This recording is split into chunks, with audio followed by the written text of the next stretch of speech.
Hello, আমার প্রিয় ছাত্রছাত্রীরা, আশা করি তোমরা সবাই ভালো আছো। আজকে তোমাদের সঙ্গে যে বিষয়টি নিয়ে আলোচনা করব সেটি হলো পরিবেশ ও বিজ্ঞান ৮ম শ্রেণীর ৪র্থ অধ্যায়, অর্থাৎ কার্বন ও কার্বন ঘটিত যৌগ। এখান থেকে ২ নাম্বারের ও ৩ নাম্বারের বাছাই করা বেশ কিছু ইম্পর্টেন্ট প্রশ্ন নিয়ে তোমাদের সঙ্গে কিন্তু আজকে আলোচনা করব।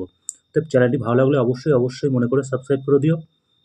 একদম প্রথমেই বলে রাখি, এখানে যে প্রশ্নগুলো কিন্তু বাছাই করে রাখা আছে, বিগত বেশ কিছু স্কুলের তৃতীয় ইউনিট টেস্ট, দ্বিতীয় ইউনিট টেস্ট এবং প্রথম ইউনিট টেস্টের বেশ কিছু পরীক্ষাতে কিন্তু প্রশ্নগুলো এসছে। অতএব বুঝতেই পারছো, প্রত্যেকটা প্রশ্ন কিন্তু এখানে ইম্পর্টেন্ট। একদম প্রথমে বলে রাখি, ২ নাম্বারের প্রশ্নের মধ্যে কিন্তু অনেক সময় ১+১ এরকমভাবে নাম্বার বিভাজন থাকতে পারে। তো প্রথম প্রশ্ন, শুষ্ক বরফ কি? পিভিসি পলিমারের একটি ব্যবহার লেখো। শুষ্ক বরফের ব্যবহার লেখো। এখানে একটা কথা বলে রাখি, এখানে কিন্তু যে কোনো দুটো প্রশ্ন কিন্তু তোমাদের দেবে। শুষ্ক বরফ কি?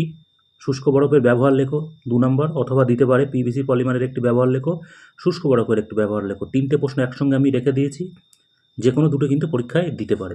নেক্সট প্রশ্ন, গ্রিনহাউস এফেক্ট কি? তারপরে প্রশ্ন, গ্রাফাইট ও চারকোলের একটি করে ব্যবহার লেখো। নেক্সট, সিএনজি কি? এটি ব্যবহারের সুবিধা কি? নেক্সট প্রশ্ন, ফুলারিন কি? জ্বালানির তাপন মূল্য কি? এর ব্যবহারিক একক লেখো। কোল্ড ড্রিঙ্কসের বোতল খুললে বুদবুদ আকারে প্রচুর ফেনা বোতলের মুখ দিয়ে বেরিয়ে আসে কেন? এই ছিল মোটামুটি ২ নম্বরের বেশ কিছু ইম্পর্টেন্স প্রশ্ন। এরপরে চলে যাব আমরা ৩ নম্বরের প্রশ্নে। ৩ নম্বরের প্রশ্নে কিন্তু সরাসরি ৩ নম্বরের প্রশ্ন থাকতে পারে, অথবা ১+২ অথবা ২+১ এরকম টাইপের প্রশ্ন কিন্তু তোমাদের ৩ নম্বরে থাকতে পারে। সেক্ষেত্রে ওপরে যে ২ নম্বরের প্রশ্নগুলো আছে তার মধ্যে থেকে প্রশ্ন দিয়ে তার সঙ্গে একটা শর্ট কোশ্চেন ১ নম্বরে দিয়ে কিন্তু ৩ নম্বরের প্রশ্ন থাকতে পারে। তবুও আমি বেশ কিছু ইম্পর্টেন্ট প্রশ্ন ৩ নম্বরের গুছিয়ে এখানে কিন্তু তোমাদের রেখে দিয়েছি। প্রথম প্রশ্ন, পরীক্ষাগারে কার্বন ডাইঅক্সাইড প্রস্তুতির নীতি, রাসায়নিক সমীকরণ ও সংগ্রহের লেখো। ২ নম্বর, পেট্রোল এবং সিএনজি এর মধ্যে তুলনামূলক কোনটি বেশি পরিবেশ বান্ধব? এটা কিন্তু ১ নম্বর। তাহলে এখানে কিন্তু ২+১। কার্বনের বিভিন্ন রূপভেদগুলি দেখিয়ে ছক অঙ্কন করো। মানে কার্বনের বিভিন্ন রূপভেদগুলো একটি ছকের সাহায্যে তোমাদের কিন্তু লিখতে হবে, সেটা কিন্তু ৩ নাম্বার। পরীক্ষাগারে মার্বেল পাথরের থেকে কার্বন ডাইঅক্সাইড প্রস্তুতি রাসায়নিক পদার্থের সংকেত অথবা নাম ও বিক্রিয়ার সমীকরণ লেখো। ১+২ নাম্বার বিভাজনটা কিন্তু এরকম আছে।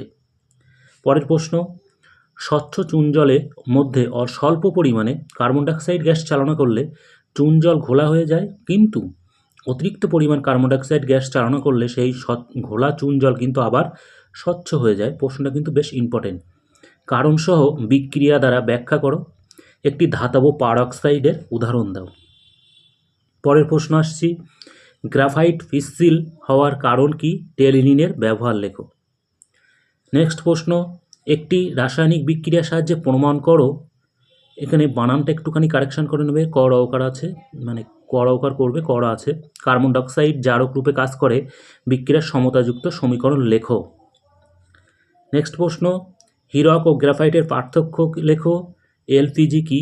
এই ছিল ২ নম্বরের এবং ৩ নম্বরের ইম্পর্টেন্ট প্রশ্ন। আশা করি চ্যানেলটি ভালো লাগলে অবশ্যই মনে করে সাবস্ক্রাইব করে দিও।